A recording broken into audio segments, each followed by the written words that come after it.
Sir. வணக்கம் Simon sir. நேத்திலிருந்து ஒரே பரபரப்பாகவே இருக்கு. கெனிஷா இன்டர்வியூ கொடுக்க, அடுத்து வந்து ரவி மோகன் அவர்கள் இன்டர்வியூ கொடுக்க, சத்தம் போட்டு பேச, அழுக அப்படின்னு சொல்லி ஒரே ட்ராமேட்டிக்கா எல்லாமே போய்கிட்டு இருக்கு. இது ஹோல் ஸ்டோரி என்னதான் சார்? 18 நிமிஷம் பேசி வச்சிருக்காங்க கெனிஷா. அதை ஃபுல்லா பாக்குறதுக்குள்ளேயே நமக்கு நாக்கு தள்ளிடுச்சு. என்னதான் சார் கதை? என்னதான் பிரச்சனை இவங்களுக்கு? ஆக்சுவலா என்னன்னா எல்லாருக்கும் தெரிஞ்சதுதான் வந்து ஜெயம் ரவி அவர்களுக்கும் ஆர்த்தி மனைவிக்கு வந்து ஒரு தகராறு ஏற்பட்டு ஒரு குடும்ப பிரச்சனையாகி அது விவாகரத்து வரைக்கும் போய் அதன் பிறகு வந்து கெனிஷா வந்து என்னுடைய நண்பி அப்படின்னு சொல்லி கெனிஷாவோட தான் நான் இருக்க போறேன், நான் வந்து ஒரு ஹீலிங் தெரப்பி எடுத்துக்கிறதுக்காக அவங்க கிட்ட நான் போனேன், இதுல என்ன தவறு இருக்குது அப்படின்ற மாதிரி சொல்லி ரெண்டு பேருக்குமான, அதாவது ஆர்த்திக்கும் ஜெயம் ரவிக்கான ஒரு பெரிய இது போயிட்டு இருந்தது. நம்ம சேனல்ல கூட அதை கூட பேசியிருந்தோம். அது பிறகு வந்து எங்க குடும்ப வாழ்க்கையெல்லாம் எங்க நீங்க போறீங்க அப்படின்ற மாதிரியான விஷயங்கள்லாம் இருந்தது. பொதுவா எதுக்குன்னா அந்த டைவர்ட் சம்பந்தமான விஷயங்கள்லாம் பேசுறதுக்கான காரணம் என்ன, குடும்ப நல கோர்ட்ல ஒரு நாளைக்கு அவ்வளவு கேஸ் வருது. ஆனால் திரைப்பிரபலங்கள் நீங்க அவ்வளவு பேர், உங்களை வந்து அவ்வளவு பேர் வந்து ஃபாலோ பண்றாங்க. நீங்க வந்து ஒரு விஷயத்த விவாகரத்துன்ற ஒரு விஷயத்த ரொம்ப ஈஸியா கையாளும் போது அவனுக்கு என்ன மனநிலை வரும், அது ஏதோ ஒரு மாங்கா புளிங்கா பொழுது அப்படின்ற லெவலுக்கு வந்துடும். ஒரு திருமணத்துக்கு 1000 காலத்து பயிர் வந்து அதைதான் வந்து எல்லாரும் பேச ஆரம்பிச்சாங்க. ரெண்டு பேருமே நல்லா இருக்கணும், ஏன்னா தோளுக்கு மேல பசங்க வளர்ந்துட்டாங்க அப்படின்போது இது விட்டுருங்க அப்படின்னு. அதன் பிறகு லைட் நாங்க ஒவ்வொரு வழியா பார்த்துட்டாங்க போயிட்டாங்கன்னு சொல்லி அப்புறம் ஜெயம் ரவி கூட ஒரு சொந்த கம்பெனி ஒன்று ஆரம்பிச்சு அதனுடைய பட விழா கூட நடந்தது வந்து நம்ம ட்ரேட் சென்டர்ல, நந்தபாக்கத்துல ட்ரேட் சென்டர்ல அது கூட கூப்பிட்டு வந்திருந்தாரு.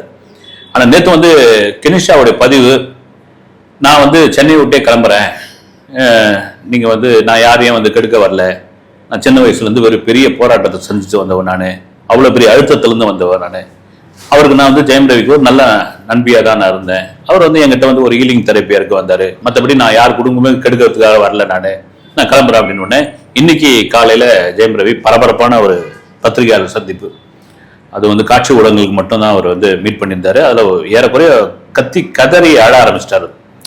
ஒரு என்ன சொல்றது வந்து இப்போ ஒரு ஆண் அழறாரு அப்படின்ற, ஆணோ பெண்ணோ அழறாங்க ரைட்டு, அது வந்து போலித்தனம் அல்லது வந்து உண்மைன்னு தெரிஞ்சு போயிடும் நமக்கு. அவருக்கு ஏதோ ஒரு பெரிய அழுத்தம், அந்த அழுத்தத்தின் வெளிப்பாடா அவர் வந்து பொறும்பி எடுத்துட்டாரு. மிக முக்கியமான ஒரு விஷயம் என்னன்னா, எனக்கு டைவர்ஸ் கிடைக்கிற வரைக்கும் நான் வந்து சினிமாவில் நடிக்க மாட்டேன் அப்படின்ட்டார். இது ஒரு பெரிய இதுவான விஷயம் வந்து, ஏன்னா திரைப்படத்தில் நடிக்கிறதுக்கு இன்னைக்கு எவ்வளவு பேர் போட்டி போட்டுட்டு இருக்கும்போது இன்னைக்கு அவருக்குன்னு ஒரு தனி ரசிகைகள் கூட்டம் உள்ள ஒரு ஒரு சமுதாய கருத்துள்ள படங்கள்ல நடிச்சிருக்காரு. அதே தான் சொல்றாரு, ஃபெமினிசம் பத்தி பேசுறாங்க, நான் பேராண்மை மாதிரியான படங்கள்ல நான் நடிச்சிருக்கிறேன், நான் அதெல்லாம் வந்து ஃபெமினிசம் கிடையாதா அப்படிலாம் பேசியிருக்காரு. ஆனால் வந்து அவர் குமரி தள்ளிட்டார். வந்து தன்னுடைய வாழ்க்கையில் வந்து அந்த என்ன சொல்றது வந்து சைபர் புல்லிங்கோ இவங்கெல்லாம் வந்து உள்ள பூந்து இது பண்றாங்க, தனக்கு எதிரான வந்து சமூக ஊடகங்கள்ல வந்து கட்டமைக்கப்படுது, நான் வந்து பெரிய மன அழுத்தத்துல இருக்கிறேன், நான் வந்து சிரமப்பட்டு தான் இந்த துறைக்கு வந்திருக்கிறேன், நான் அதெல்லாம் மீறி நீங்க அமுச்சு வச்சிட்டீங்கல்ல அப்படின்னு யாரா சொல்றாங்கன்னு தெரியல, வந்து அமுச்சு வச்சிட்டீங்கல்ல நல்லதுங்க அப்படின்னு சொல்லி இன்னைக்கு வந்து ஒரு கண்ணீரோட ஒரு ஒரு பத்திரிகையாளர் சந்திப்பை முடிச்சிருக்காரு. சார், இது வந்து அவங்க கெனிஷா பேசும்போதும் இதே தான் சொன்னாங்க, எனக்கு வந்து தப்பான கமெண்ட்ஸ் வருது, என்னோட கிளையண்ட் எல்லாமே நான் வாட்ஸ்அப்லேயும் இன்ஸ்டாலேயும் தான் எனக்கு வந்து நிறைய பேர் வருவாங்க, எனக்கு வந்து இந்த பாட்ஸை வச்சு கமெண்ட் பண்ணுறாங்க அப்படின்னு சொல்லி நிறைய விஷயங்கள் வந்து அவங்க பேசியிருந்தாங்க. அதில் வந்து எப்படி சொல்கிறது, ஒரு நார்மலான பர்சனுக்கே இப்போ ஒரு டிவோர்ஸ் நடக்குது அப்படின்னா இவங்களை யார் பிரிக்கிறதுக்கு வந்தா அப்படின்னு சொல்லி அவங்கள தான் டார்கெட் பண்ணுவாங்க. அந்த மாதிரி தான் எல்லா இடத்துலையும் நடக்குது. அப்படி இருக்கும்போது கெனிஷா அவர்கள் நார்மல் பீப்புளும் அவங்க வந்து கிரிட்டிசைஸ் பண்ணி தான் பேசியிருந்தாங்க. அதை வந்து இவங்க பாட்ஸை வச்சு பண்றாங்கன்னா அது புரியலையே சார் அந்த இடம். அது இல்லை, எனக்கும் அது ஒன்றும் புரியல. வந்து அதே சமயத்தில் வந்து ஒரு சாதாரணமா நீங்க ஒரு பதிவு போடுறீங்க, நீங்க நம்ம சொன்ன மாதிரி சாதாரணமா ஒரு நபர் வந்து ஒரு திரைப்பிரபலமே கிடையாது, அவர் ஒரு பதிவு போடுறாரு, ஒரு வீடியோ போடுறாருன்னா கமெண்ட்ஸ் வரதான் செய்யும். வந்து அது வந்து இவங்களுக்கு ஆயிரங்கள்ல லட்சங்கள்ல வந்தா அவங்க 100 கணக்குல வரப்போகுது. ஆனா அந்த கமெண்ட்ஸ் உடைய மனநிலை இருக்குல்ல, அது யாரும் முகம் தெரியாதவங்க தான் வந்து நீங்க வாழ்த்தி போடுறவங்களோட தூத்தி போடுறவங்களதான் அதிகம்.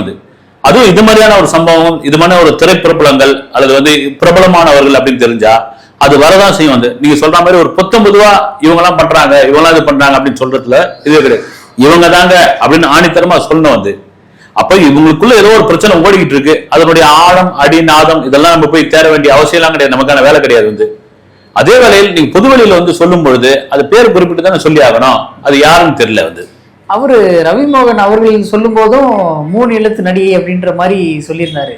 அது என்ன இட்லி ரிலேட்டடாலாம் ஏதோ பேசியிருந்தாங்க. இது வந்து நமக்கு தெரியுது யாருன்னு, ஆனா அது டேரிங்கா சொல்ல வேண்டியதானே, ஏன் அந்த இதை வந்து மலுப்புறாங்க அந்த இதை? ஆமா, இப்ப நம்ம பத்திரிகையில கிசு எழுதுனா மட்டும் அப்ப பிரிண்ட் மீடியாவில் வந்து அப்ப நீங்க எப்படி டேரிங்க உங்களுக்கு தில் இருந்தா டேரிங்கா பேர போட வேண்டியதானங்கன்னு வந்து இப்ப நீங்க வந்தாச்சு பொதுவெளியில வந்தாச்சு யாரும் தெரிஞ்சு போச்சு. நீங்க 3 எழுத்து இட்லி நடிகைன்னு சொன்ன பிறகு அது போய் என்ன பெரிய 7 கடல் தாண்டி அதுல வந்து ஒரு கிளியர் வயிற்றுல இருக்கிற இது வந்து எடுக்கிற மாணிக்கத்தை எடுக்கிற கதையெல்லாம் ஒண்ணும் கிடையாது. அடடே அதுல இப்ப இந்த வீடியோ கீழே கமெண்ட்ஸ் போட போறாங்க வந்து. ஆனால் தெரிஞ்சு போன ஒரு விஷயம் பேசுறப்ப அந்த பேரை சொல்லிட்டு போக வேண்டியதானே வந்து. அது சொல்லாம இதெல்லாம் ஏன் இது பண்றீங்க அப்படின் போது மீடியா மீது ஒரு ஐபி ஏற்றணும், மீடியா வைத்து தன் மீது ஒரு அட்டென்ஷனை கொண்டு வரணும் அப்படின்ற ஒரு காரணமும் அதுல அடங்கி இருக்கிறது வந்து. அதே வேளையில் தன்னுடைய மனக்குமுறலை ரொம்ப ரொம்ப இதுவா வந்து அவர் கொட்டியிருக்காரு வந்து ஜெயம் ரவி. சார் இந்த பிரச்சனை வந்து எதனால தள்ளி போயிட்டே இருக்கு? ஏன் வந்து 2 சைடும் டிவோர்ஸ் கொடுக்க மாட்டேங்கிறாங்களா, இல்ல அப்ளை பண்ணி ரொம்ப நாள் ஆகுது அப்படின்ற மாதிரி இருக்கு. இவரும் தொடர்ந்து தனியா ப்ரொடக்ஷன்ல படம் எல்லாம் பண்ணிட்டு இருக்காரு. இது என்ன பிரச்சனை சார்? முடிச்சு விட்டுறது அப்படின்னு சொல்லி ஆயிடுச்சுன்னா பண்ண வேண்டியதுதான். இல்ல இது என்னுடைய பிரச்சனை. நாம வந்து உண்மையாவே சொல்றேன், 2 எப்பவுமே வந்து ஒரு ஊருங்கள்ல சொல்லுவாங்க இல்லைங்களா, ஒரு கிராமத்துல வந்து கணவன் மனைக்குள்ள சண்டை வந்தா ஊர்ல அவங்க அப்பெல்லாம் நான் சொல்றதுலாம் ஒரு 40-50 வருஷத்துக்கு முன்னாடி வந்தீங்கன்னா கோர்ட்டுக்கெல்லாம் போக மாட்டாங்க வந்து. ஊர்ல கூப்பிட்டு பேசுவாங்க வந்து, பேசி குடும்பமான வரைக்கும் பேசி பார்ப்பாங்க. குடும்பமான வந்து சேர்த்து வைக்க தான் பார்ப்பாங்க யாருமே. இப்ப கூட இருக்கிறவங்களும் யாரும் வந்து பிரிக்கணும். குடும்ப கோர்ட்ல கூட பாத்தீங்கன்னா போனவொடனே டைவர்ஷன் கொடுத்துட மாட்டாங்க வந்து. அவங்களுக்கு கவுன்சிலிங் கொடுப்பாங்க, மறுபடியும் இது பண்ணாங்க, ஒரு வாய்ப்பு கொடுப்பாங்க, குழந்தைகளுடைய எதிர்காலத்தை பாருங்கன்னுவாங்க, ஏன்னா நீங்க நல்லா இருக்கணும்வாங்க. ஒரு உறவு கணவன் மனைவி உறவு அப்படி அவ்வளவு ஒரு இதுவான ஒரு விஷயம் அது. அதனால அவ்வளவு சீக்கிரம் அது பிரபலமா இருக்கட்டும், பிரபலம் இல்லாமல் போகட்டும். ஆனா இவங்களோட பின்னணி என்னன்னு முழுசா யாருமே தெரியல வந்து. தெரியாத போது அதை நம்ம அதை பேசுறது சரியாவே இருக்காது. அதே வேளையில் நீங்க பொது வேளையில் ஒரு ஊடகத்துக்கு முன்னாடி பேசும்பொழுது அதோட பிரச்சனை என்னன்னு அது லீடு நீங்க கொடுத்து அதை வந்து எண்டிங்க நீங்க சொல்லி ஆகணும். அப்பதான் தெரியும் வந்து. இப்படி மொட்டையா பேசிட்டு போகும்போது அது சமூக ஊடகங்கள் இன்னும் பெரிய பிரச்சனையா தான் மாற்றப்படும். ஏன்னா இப்ப அவரே கூட சொல்லியிருக்காரு, என்னுடைய குழந்தைங்க தான் எனக்கு ரொம்ப முக்கியம். ஒருவேளை அவங்க பிள்ளைகளை வந்து பாக்குறதுக்கு அவங்க தடை போடுறாங்களான்னு தெரியல வந்து. நான் வந்து 50 லட்சம் ரூபாய் ஃபீஸ் கட்டி நான் படிக்க வச்சிருக்கிறேன், என் குழந்தைங்களை பார்க்க விட மாட்டேன்றாங்க, அது எந்த விதத்துல நியாயம் அப்படின்றாரு. நீங்க ஒரு உதாரணத்துக்கு நம்ம இதுக்காக சொல்றேன், இப்ப தனுஷ் எடுத்துங்க வந்து அவங்களுக்குள்ள 1000 பிரச்சனைகள் இருக்குது. எல்லாரும் வீட்லயும் பிரச்சனை 1000 பிரச்சனைகள்.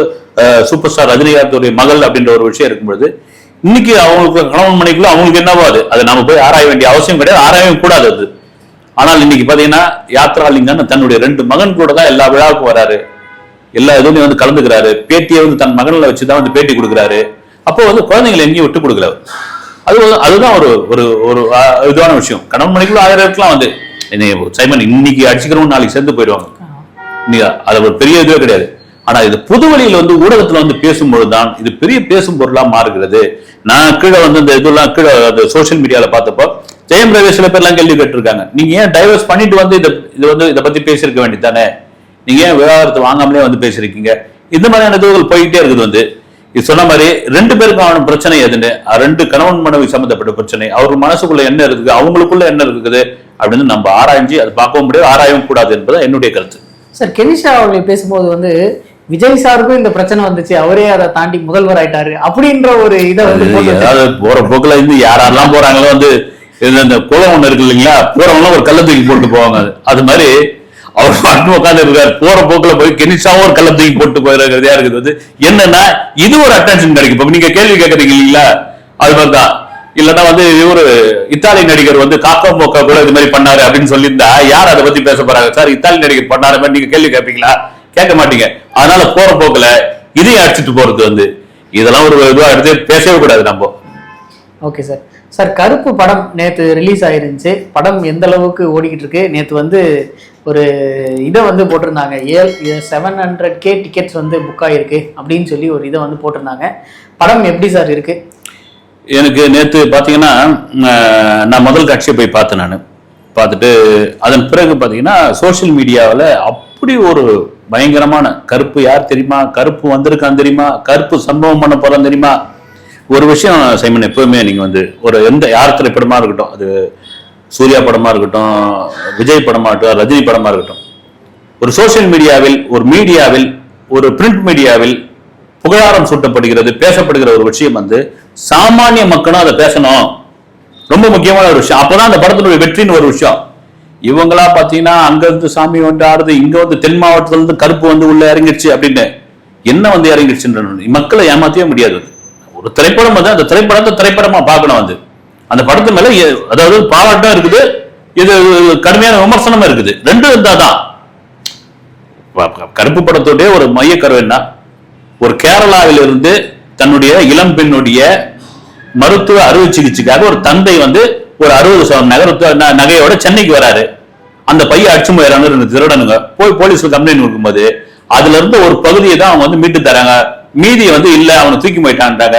அந்த மீட்டு தந்த பகுதியை வந்து நீங்க உடனே இங்க கொடுக்க மாட்டோம், அதை வந்து நாங்க நீதிமன்றத்துல கொடுத்துருவோம், நீதிமன்றத்துல முறைப்படி நீங்க வந்து அதுக்கான ஆவணங்கள்லாம் கொடுத்து அதை சப்மிட் பண்ணி நீங்க வாங்கிக்கணும், இந்த வக்கீல் இருக்காரு இவரை போய் பாருங்கன்னு போது அந்த கேரளாவில் வந்த அந்த அப்பாவி தந்தையும் ஒரு இளம் பெண்ணும், நோய்வாய்ப்பட்டு இருக்கிற அந்த இளம் பெண்ணும் அந்த நீதிமன்றத்தை ஆடும்போது அங்க எல்லாருமே கரப்டடா இருக்காங்க. அதுவும் குறிப்பிட்ட அந்த சொல்ற ஒரு வக்கீல் ஆர்ஜே பாலாஜி அந்த கேரக்டர் பண்ணிருக்காரு பிகேன்னு, அவர் அந்த நீதிமன்றத்தை கண்ட்ரோல்ல வச்சிருக்காரு. ஒரு கட்டத்துல இவங்களுக்கு நீதி கிடைக்காது அப்படின்னும் போது அங்க இருக்கிற ஒரு கருப்பண்ணசாமி சிலை முன்னாடி போய் அந்த தகப்பன் மிளகாயை அரைத்து அந்த சாமி மேல தடவி நீ தான் வந்து காப்பாற்றணும் போது அந்த கருப்பண்ணசாமி மனிதனாக வக்கீலாக வந்து சூர்யா வடிவில அவர் என்ன நீதி பெற்று தருகிறார். இதுதான் கதை. இதை இதோட எடுத்திருந்தா சிறப்பா இருந்திருக்கும். இதான் ஃபர்ஸ்ட் ஹாஃபே. அதுக்கப்புறம் செகண்ட் ஹாஃப் போது பாருங்க, இது என் எல்லை, இந்த எல்லைக்கு மேல நான் தாண்டி வரமாட்டேன் அப்படின்ட்டு. அப்புறம் பாத்தீங்கன்னா வந்து நான் வந்து உடனே ஆக்ஷன், அது சாமி கிட்ட சத்தியம் வாங்குறாங்க. உண்மையிலே உலகத்துல எங்கன்னு தெரியல வந்து ஆர்ஜே பாலாஜிக்கு அவர் சாமின்னு தெரிஞ்சு போகுது, நீங்க சாமி கிட்ட சத்தியம் வாங்குறாரு. சரி, ஆர்ஜே பாலாஜிக்கு சாமி தெரிஞ்சு போகுது, த்ரிஷாவுக்கு எப்படி சாமின்னு தெரியும் அவரை வந்து. அப்புறம் பொதுவா வந்து ஒரு அநீதி நடக்கிற இடத்துல கருப்பண்ணசாமி, முனீஸ்வரர், அப்புறம் வந்து முனியாண்டி, இது மாதிரி வந்து உக்ர தெய்வங்கள், துடியான தெய்வங்கள் வாங்க. தென் மாவட்டங்கள்ல, வட மாவட்டங்கள் உண்டு. அந்த சாமி எல்லாம் வந்து இறங்கணும்னு ஆக்ஷன் தான் வந்து அப்படி ஒரு மக்களுடைய நம்பிக்கை தான். இங்க பாத்தீங்கன்னா அந்த கருப்பண்ணசாமி அடுத்ததுல வந்து டிராமா பண்ணிட்டு இருக்காரு. வந்து அவரை வச்சு ட்ரோல் பண்ணிருக்கீங்களா, அந்த கருப்பண்ணசாமியை வச்சு கேலி பண்ணிருக்கீங்களா, அது படம் பார்த்த பிறகு தெரியும். இதெல்லாம் தாண்டி செகண்ட் ஹாஃப் படமே எதை நோக்கி இந்த படம் போகுது எனக்கு பாத்தீங்கன்னா, அது ஒரு சீரியஸ் படமா, ஒரு காமெடி படமா, அல்லது வந்து ஒரு சாமி படமா, எதுவுமே புரியல. ஒரு சூர்யா மாதிரியான ஒரு பெரிய ஹீரோ அந்த படத்துல நடிச்சிருக்காங்கன்னா வில்லன் எவ்வளவு பெரிய ஸ்ட்ராங்கா இருக்கணும். இவர் தான் வில்லன், இவர் காமெடி பண்றாரா, இவர் இது பண்றாரு தெரியவே இல்லை மொத்தத்துல. ஆனா தியேட்டர்ல நான் வந்து ஏன்னா முதல் காட்சி சில திரையரங்குல ரசிகர்களுடைய எந்த ரசிகராக இருந்தாலும் வந்து வெளியே வந்து ஆஹா ஓஹோ அப்படின்னு வந்து நான் பார்த்த இதுல வந்து ஃபேமிலி ஆடியன்ஸ் வந்திருந்தாங்க. அவங்க 2வது ஹாஃப்ல ரொம்ப சோர்ந்து போயிட்டாங்க. சோர்ந்து போயிட்டு ஒரு அம்மா வந்து பக்கத்துல அவங்க பொண்ணுகிட்ட நான் வாடன்னு வீட்டுல இருந்துருப்பேன்டி, என்னை இழுத்துன்னு வந்து இந்த படத்துக்கு நான் எவ்வளவு டயர்ட் ஆயிட்டேன் பாருன்ட்டு அடுத்த ஆட்டோ பிடிக்கிறதுக்காக இறங்கி போயிட்டு இருக்காங்க. இது மாதிரி வந்து மக்கள் இது பண்ண விட. ஆனா வெளியே வந்து பாத்தீங்கன்னா நீங்க சொல்ற மாதிரி எவ்வளவு 7 லட்சம் டிக்கெட் வித்துருச்சா, 7 லட்சம் டிக்கெட் வந்து வித்துருச்சு. 50 லட்சம் பேர் வந்து தியேட்டர் உள்ள இது பண்ணிட்டாங்க, கவுண்டர் ஃபுல்லு. அப்புறம் வந்து இந்த ஊர்ல வந்து அடிதடி, அந்த ஊர்ல வந்து கருப்பு வந்து இறங்கிட்டாரு. அப்புறம் கருப்புக்கு வந்து ஒரு தனியா ஒரு இருக்கை வச்சிருக்கிறோம். இப்படிலாம் நான் ஆர்ஜே பாலாஜி அவர்களை கேட்கிறேன், நீங்க ரைட் ஓகே, ஒரு டைரக்டர் அவரு இதே சூர்யா வச்சு அஞ்சான் ஒரு படம் வந்தப்போ நீங்க வந்து ரேடியோவில் ஜாக்கியா இருந்தீங்க, என்னென்ன விமர்சனம் பண்ணீங்க அந்த படத்தை, அதோட விட்டீங்களா? 400 ரவுடிதான் ஒரு படத்துல வந்து அஞ்சான் 5 டிக்கெட் இருக்கு வரையா அப்படின்னு நீங்க உருவகேலி பண்றீங்க, எல்லாரையும் போட்டு அடிக்கிறீங்க. ஆனா உங்க படம் சம்பந்தமா பிரச்சனை வரும்போது, உங்க சம்பந்தமா யாராவது ரிவ்யூ பேசும்போது, ரிவ்யூ பேசும் நியாயமான ஒரு ரிவ்யூ தான், யாரும் இது பண்ணல, உடனே கோவப்படுறீங்க, ரிவ்யூ பேசணும்லாம் கூட்டினாங்கன்றீங்க. அப்புறம் வந்து என் படத்தை கேலி பண்ணக்கூடாதுன்றீங்க. அது எந்த விதத்துல நியாயம்? வந்து படம் நல்லா எடுத்தா அந்த படத்தை கொண்டாட போறாங்க, படம் நல்லா இல்லைன்னா இது பண்ண போறாங்க. ஏங்க இந்த படத்துல பாத்தீங்கன்னா சிங்கம், அப்புறம் லியோ, எதோ எடுத்து வந்து உள்ள சேர்த்து வச்சுக்கிறாங்க. ஒரு நீட்டா ஒரு படம் எனக்கு தெரிஞ்சு ஃபர்ஸ்ட் ஹாப்லாம் பார்க்கும்போது அன்னியன் படம் மாதிரி இருந்தது. நீங்க அன்னியனே மறுபடியும் எடுத்துருக்கலான் நான் விக்ரம் போது சூர்யா போட்டு அன்னியனே எடுத்துருக்கலாம், அந்த படத்தை கொண்டாடிட்டு போறாங்க அன்னியன் ரீமேக் நினைச்சிட்டு. ஆனா செகண்ட் ஹாப்ல என்ன பண்றதுன்னே தெரியல. வந்து த்ரிஷா இதுக்கு உண்மையிலே பாத்தீங்கன்னா த்ரிஷா கேரக்டர் ஆர்ஜே பாலாஜி பண்ணிருக்கணும், ஆர்ஜே பாலாஜி கேரக்டர் த்ரிஷா நடிச்சிருக்கணும், மாத்தி போட்டு நடிச்சுட்டாங்க. வந்து சரி படம் பார்த்து முதல் 2 ஷோ பார்த்தவங்க வந்து ரசிகர்கள், அதுக்கப்புறம் பாக்குறவங்க அந்த நார்மல் ஆடியன்ஸ், அவங்களுடைய ரிவ்யூ அவங்களுடைய பதிவுலாம் என்னன்னு போய் நீங்க பாருங்க, அதுல தெரிஞ்சு போயிடும். Okay sir. சார் இன்னைக்கு வந்து அமைச்சரவையில் யார் யாருக்கு என்னென்ன பதவி அப்படின்னு சொல்லி முடிவு பண்ணியிருக்காங்க. அதில் வந்து முதல்வர் விஜய் அவர்களுக்கு வந்து 6 டிபார்ட்மெண்ட் கொடுத்துருக்காங்க சார். மற்ற எல்லாருக்கும் 1, 2 அந்த மாதிரி மாற்றி கொடுத்துருக்காங்க. 6 டிபார்ட்மெண்ட் ஒருத்தரே அதுவும் முதல்வராக இருந்துகிட்டு மேனேஜ் பண்ண முடியுமா? பாசிபிளா? அது இல்லை, இன்னும் பார்த்தீங்கன்னா இந்த இலாக்காக்கள் முழுமையாக பிரித்து கொடுக்கலன்ற ஒரு தகவல் வந்திருக்குது. இன்னும் 2-3 நாள் ஆகும் அப்படின்னு. அதே வேளையில் வந்து 6 நாள் ஆயிடுச்சு பதவி ஏற்று. இன்னும் இலாக்காவில் பிரித்து கொடுக்கும்போது அந்த கோப்புகள்லாம் அந்த ஃபைல்லாம் அப்படியே இருக்குது. அவங்க கடந்த ஆட்சியில் விட்டு போன அமைச்சர்கள் விட்டு போனதெல்லாம் அதை சைன் பண்ணி அடுத்து பாஸ் பண்ணோம் அப்படின்ற ஒரு இது இருக்குது. அதனால 6 இலாக்கா அப்படின்னு முக்கியமான இலாக்காக்களை அது தொடர்ச்சியா சிஎம் விஜய் வச்சிருக்க மாட்டார் வந்து. ஏன்னா பொதுவா வந்து முதல்வர் அவரும் காவல்துறை, நீதித்துறை, பொதுப்படுத்துறை கூட வச்சுக்க மாட்டாங்க. அவங்க வந்து முக்கியமா காவல்துறை, நீதித்துறை அவங்க கிட்ட இருக்கும். காவல்துறை முக்கியமா இருக்கும் வந்து சட்டம் ஒழுங்கு பிரச்சனை அவங்க கிட்ட இருக்கும். இவர் சட்டம் ஒழுங்கு பிரச்சனை, காவல்துறை, அப்புறம் வந்து போதை, மகளிருக்கான பாதுகாப்பு, அப்புறம் வந்து ஆர்டிஓ இதெல்லாம் வச்சிருக்காரு. ஆமா, அது ரொம்ப முக்கியமான இது வந்து. ஒருவேளை நான் பாத்துக்கிறேன், நானு என் கண்காணிப்புல இருக்கட்டும், அதுக்கப்புறம் அதுக்கு அமைச்சருக்கு போட்டுக்கலாம் அப்படின்னு.